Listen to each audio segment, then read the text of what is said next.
Hello, for those who don't know me. My name is Rain, and I'm here to discuss the import rule, as it seems like every single caster, content creator, streamer just blasted out their opinion about this. And I know that a lot of these people do this for a living and have actually thought about this for a while, but it felt very, very reactionary on some videos. And I wanted to kind of delve into the details more and come out, you know, taking the best arguments from both sides. And I did that, and the conclusion that I personally came with, and not saying that this is the objective solution, is that the more and more I looked at the import rule, the more and more I sided away from it. I initially started off this entire thing on the side of the import rule. I watch NA, I've been watching NA since season 2, and I firmly believe that the North American region should have North American players, and that's the way I started going into this. And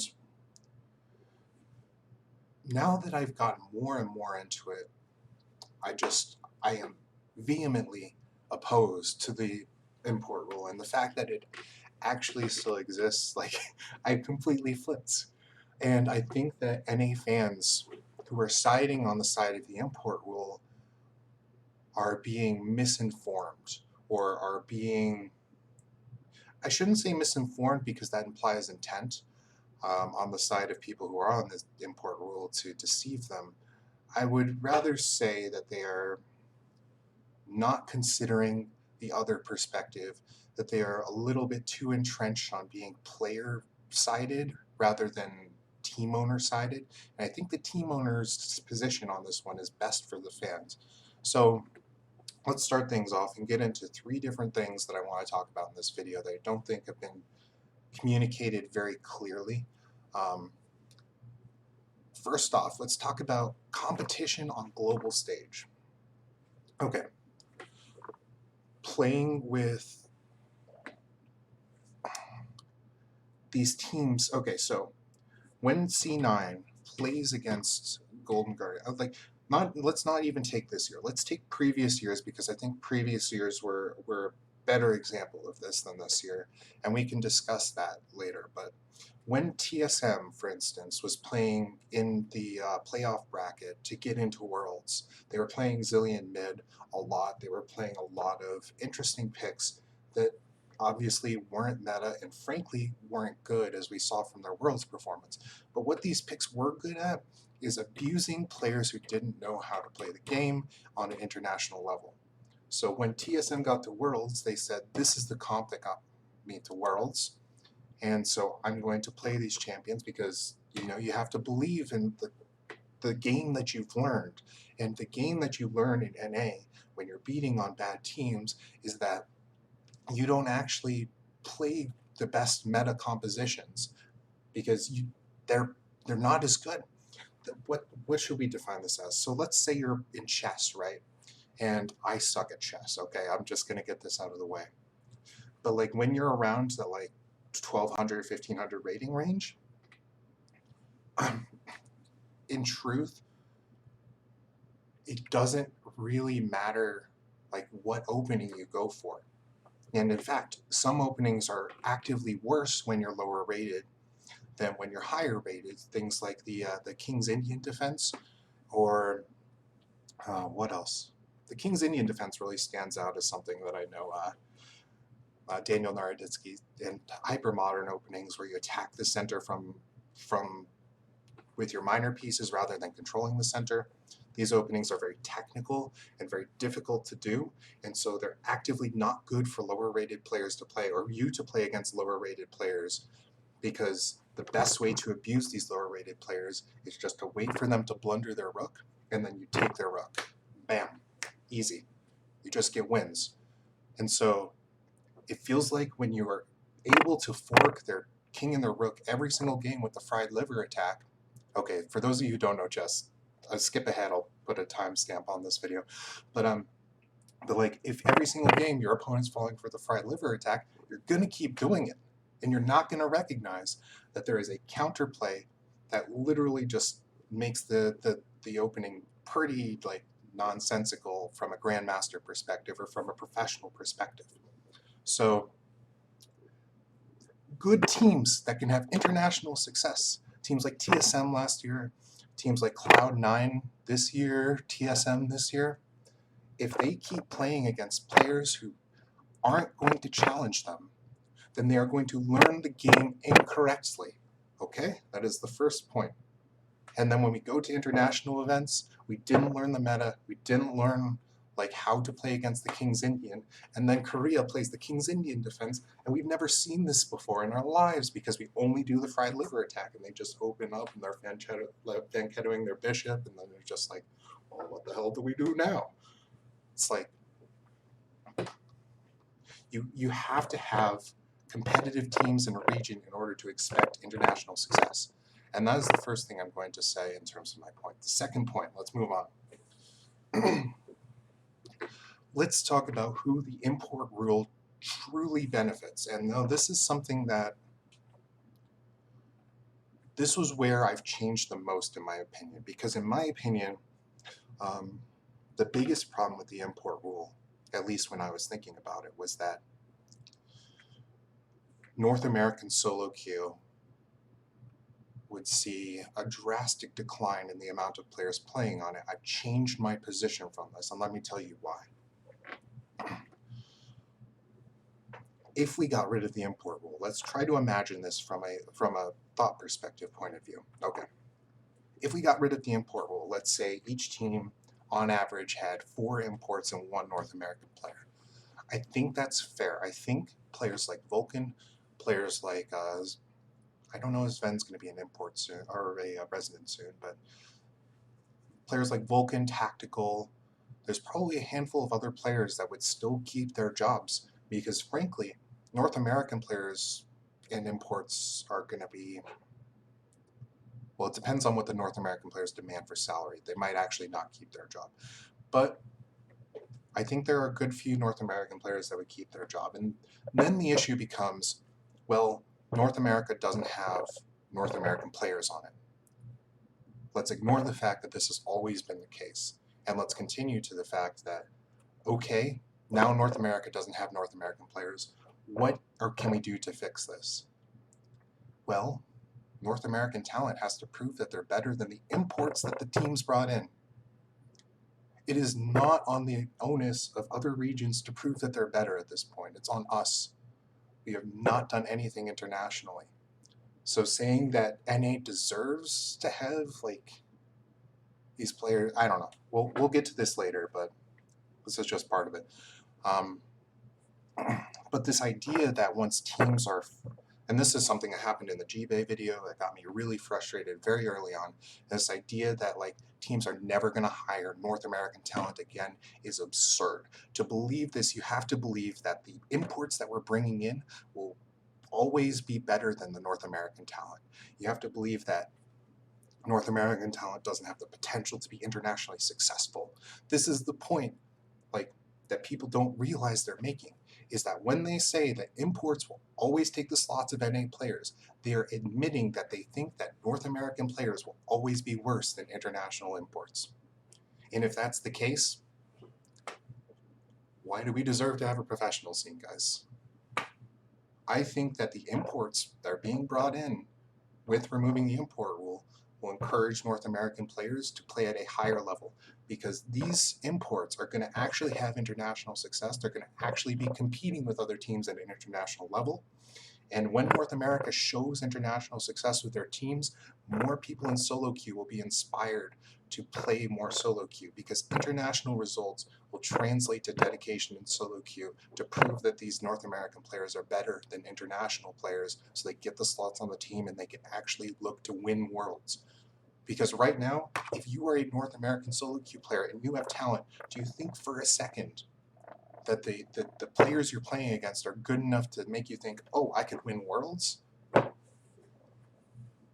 Like Europe, you got like, you're playing against humanoid men and all that shit. Like, I don't know, man. I do know, but, you know. The one thing I will say is that there's an understandable concern, I think, about owners not picking up NA talent that are better than the imports and deserve to be on rosters. And this is something that I want to be fair to, because I think this is the point that Jibe was actually trying to make when he said that teams would phase out North American talent and never have North American talent again, is that teams would be slower to react to North American talent that's actually better. And if this is an issue, this is an onus on the team owners rather than on the players. And if a team owner actually does pick up that player, obviously they'll be getting a great deal and a great talent. So it is in the team's best interest to find good North American talent that can beat these imports. In the same way that it's in their best interest to find import talent that can beat the North American results. All right, third point. And this is a point that I didn't write down, so we're just getting into it, but it's a point that I think ties in very well. And that is that it sucks. It actually sucks. And I know this is something that Jack has said, that there are teams in the league that don't have a choice. There are only a certain number of competitive teams you can build in North America with the current import rule. If Golden Guardians wanted to spend a lot of money to get a great freaking roster that can do competitively compete with rosters like Cloud9 and TSM, like, where are they going to find the players? These players are not going to go to Golden Guardians as an organization if their top players necessarily. I do think the organization is actually very well coached and frankly very underrated. They've been great at scouting talent too. But frankly, if we're being honest, like, Double Lift is not, like, I think intentionally didn't sign with some teams because he thought, these organizations are not known for being at the top of the table. So what are these teams going to do? They can't attract players because they haven't had success, and they can't get success because they can't attract players. How are you encouraging competition? You're dedicating like 5+ slots in the league to development. And while I do think development is important, I think development should mostly be focused in academy, but even in North America, I do think we do need to start developing professional, all that. But the best way to do it, this is the thing that people are disagreeing on and don't understand, is that I am on the side of removing the import rule, but I am also on the side of improving NA talent. And I think these two go hand in hand, and that's the point I'm trying to communicate here, is that I believe in NA. I think people who want to keep the import rule don't believe in NA. They don't believe that our players could ever measure up. Okay, sorry, last argument, and then we're going to sum up, because there's a comparison that I know I'm being very conclusion based, so I gotta focus here. Next argument, fairness. This idea that it's unfair to North American players to phase them out of the North American region, because then it's not North America. The players don't get a chance to improve themselves and prove that they're internationally competitive. There are players, though, that have been playing for, well, obviously forever, and are. How is it fair that Korean pros make less than North American Academy? The people who are winning worlds make less than North American Academy players. How is this fair? How is this fair to the fans? We get to see millions dumped every year for no results. How are you not upset if you're watching this video? How is it fair that the guy in Korea who really, really rocks at this game is making no money playing League, or literally zero money playing League, because they're just a challenger and they don't have a team? They could come to NA, be more professional, be more competitive internationally than anybody in NA, but they can't get here. You know why they can't get here is because the import rule. So instead we're forced to overpay. Oh my god, dude.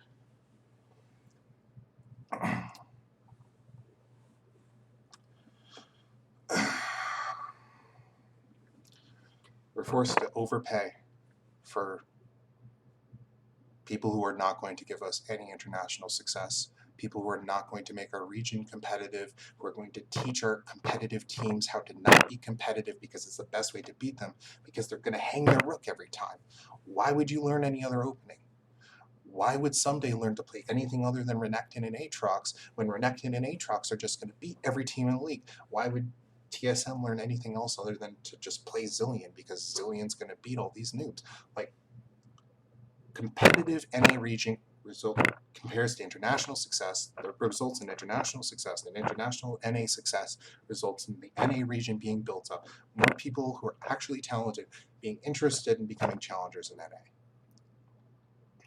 This entire freaking situation feels like a parent just found out that their kid has been slacking off in college, has been smoking with, like, personal experience aside. But that's my own personal shit. For like semester after semester, well, and I mean, they're going to parties, they're not paying attention to their academics, they're not producing any results.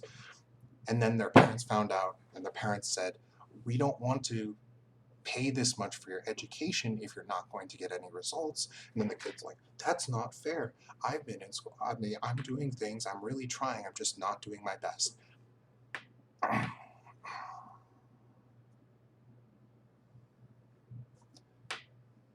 You could say that, but you're not footing the bill. So this isn't a one-sided situation where the player's like, I'm in school, I need to be in school. This because it's like, why are you even in school? You've been failing, you've been partying, you've been getting no results. And now that we say that we're going to kick you out of the school in exchange for an international student who's going to get A's and going to result in getting a job and doing something with their lives, now you're saying it's not fair. If you thought it wasn't fair, you should have gotten us some results, guys.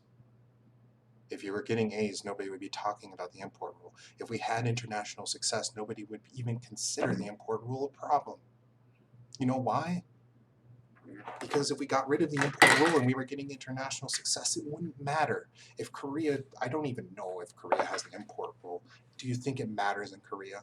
No, it doesn't.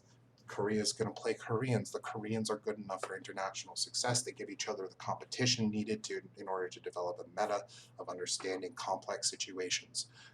You don't need to understand complex situations to win NA right now. We're never going to be successful like this, guys. It's not going to happen.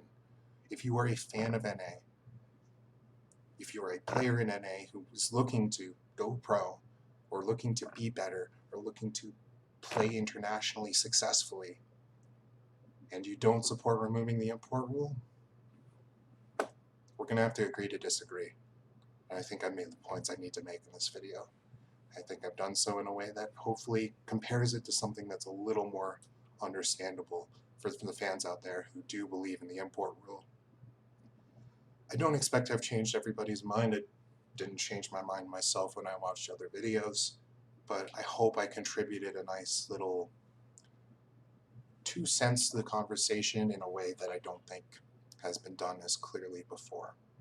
So you're welcome to leave a comment. I can't promise I'm going to reply to all of them because I can't promise that a lot of them are going to be civil given how passionate I was in this video. But I'll do my best. And thank you for watching very much, and have a wonderful day. Regardless of whatever you think, I wish you the best.